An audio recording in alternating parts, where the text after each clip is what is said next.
طرحوه ليهم وداروه في تقرير قالوا له ما نخلوا له بي. عجبني شبر اخبارها في دراستي الاقتصاد الموريتاني مؤخرا. L'audit est un travail de vérification et d'évaluation qui se fait a posteriori et qui se fait à la fin d'une gestion, qu'elle soit une gestion de l'État ou une gestion des entreprises. Donc il se fait en fin de période. Qui peut demander l'audit? Celui qui est audité, celui qui avait la gestion, il peut demander l'audit pour avoir son quitus. Il peut être demandé par le remplaçant en cas de changement de gestion, d'autorité de gestion. Et dans ce cas, ça profite à ce remplaçant. Pourquoi? Parce qu'il va connaître la situation qu'il a héritée de son passé et qu'il va aussi avoir des recommandations et des éléments de politique. Le citoyen peut aussi demander l'audit, les partis politiques, la société civile. Et j'ai dit que dès lors où une partie demande, ou les bailleurs de fonds demandent l'audit, il serait suspect, il serait anormal et source de point d'interrogation pour celui qui rechigne ou qui n'accepte pas l'audit. Parce que ça veut dire que soit il cache quelque chose, soit il est responsable.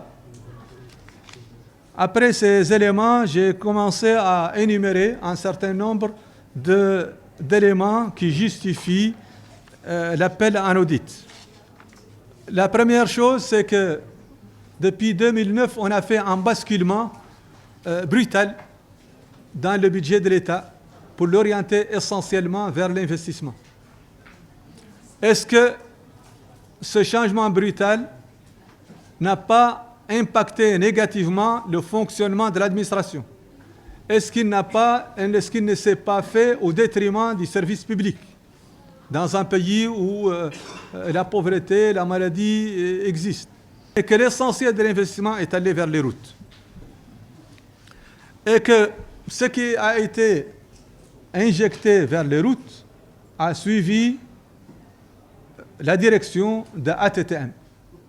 Pourquoi? Parce que sous prétexte que c'est une entité d'État et que l'État peut privilégier ses entreprises. Mais cet opérateur n'a pas fait d'appel à la concurrence, il n'a pas fait d'appel d'offres et il a sous-traité l'essentiel de cette activité à une société, pratiquement une seule, et quelques privés.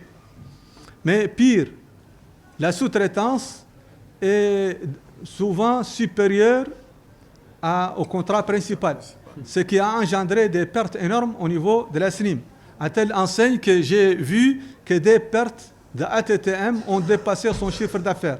J'ai demandé des explications, elle est évidente, ça veut dire qu'elle vend à un prix inférieur à son prix d'achat. Puis elle a fusionné avec l'ENER.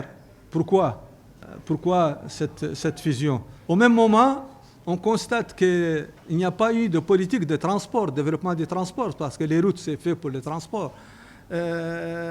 On a constaté aussi qu'il y a, au niveau des routes, la route de Rosso-Nouakchott, une entreprise européenne a rompu le contrat. C'est très rare dans la vie de ces entreprises. Il y a peut-être des raisons à cela. La SNIM, pourquoi sa gestion n'est plus autonome et pourquoi l'État intervient? Pourquoi elle a fait un investissement de 1 milliard pour produire 4 millions de plus alors qu'elle n'a jamais produit par an, alors qu'elle n'a jamais produit